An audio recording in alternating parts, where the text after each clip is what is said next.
Dear President Martens, Excellencies, ladies and gentlemen, I'm honored on behalf of Latvia's government and on behalf of Unity Political Party to once again address our political family. Political family which has undoubtedly contributed most to the building of united and peaceful Europe, an achievement recognized recently by Nobel Committee. This remarkable achievement has been a history of overcoming crises, reaching new level of integration after each of them. The most significant progress towards an ever closer union has been attained not through solemn declarations, but rather in difficult negotiations addressing specific issues during the times of critical change. This is why, at the European People's Party, we never want a serious crisis go to the waste.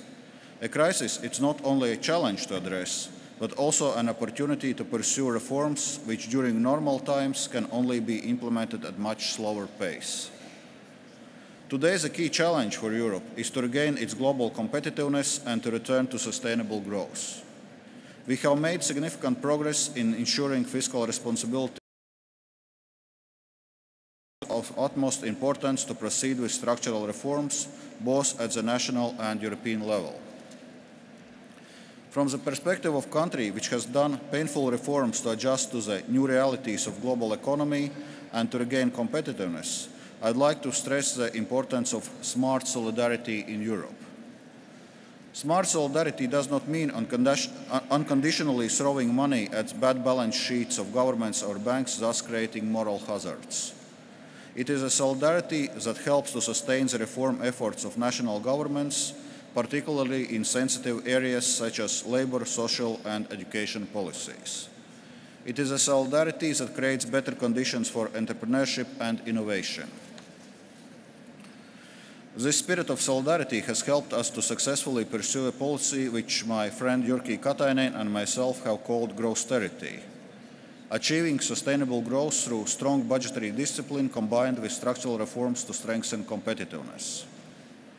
Growthsterity approach has helped Latvia to switch back from crisis mode to growth mode. Despite having done most austerity in EU27, Latvia now is the fastest growing EU economy.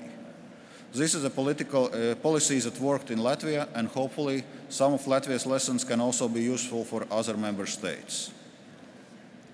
But this policy would not have been successful without another powerful EU instrument, European cohesion and structural funds.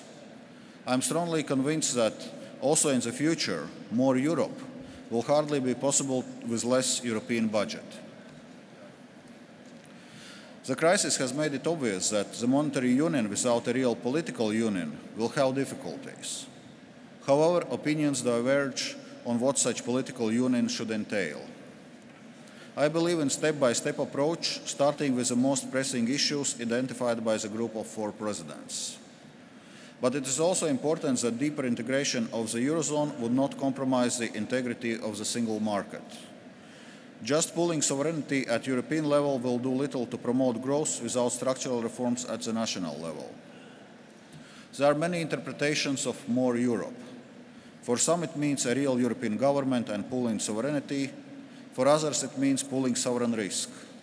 In this context, it's important that along with the efforts to design a real European government and pooling sovereignty or pooling sovereign risk, we also pursue realistic concrete goals of completing the single market.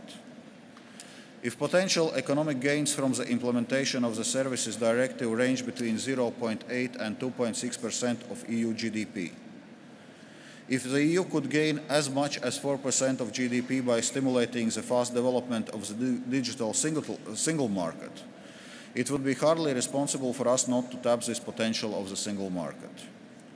Therefore, I strongly support our resolution to urgently act to remove the restrictions that hinder market access and competition. Dear colleagues, my government is determined to work hard in order for Latvia to join the Eurozone in 2014, and indeed Latvia already now meets all Maastricht criteria. We are not deterred by doomsayers who claim that joining Eurozone is like buying a ticket to the Titanic. My answer to them is no, it is not the Titanic. I am firmly convinced that the Eurozone will withstand the current turmoil and will emerge from it stronger than ever. Dear friends, for me the EPP, the driving force of Europe, has been a source of constant support and inspiration in efforts to reform my country. Together we have proved that Euro pessimists to be wrong and advocates of more European solutions to be right. I am sure that together we will succeed in building a union which qualifies not only for a Nobel Peace Prize, but despite various skeptics, also for a Nobel Prize in economics. Thank you very much.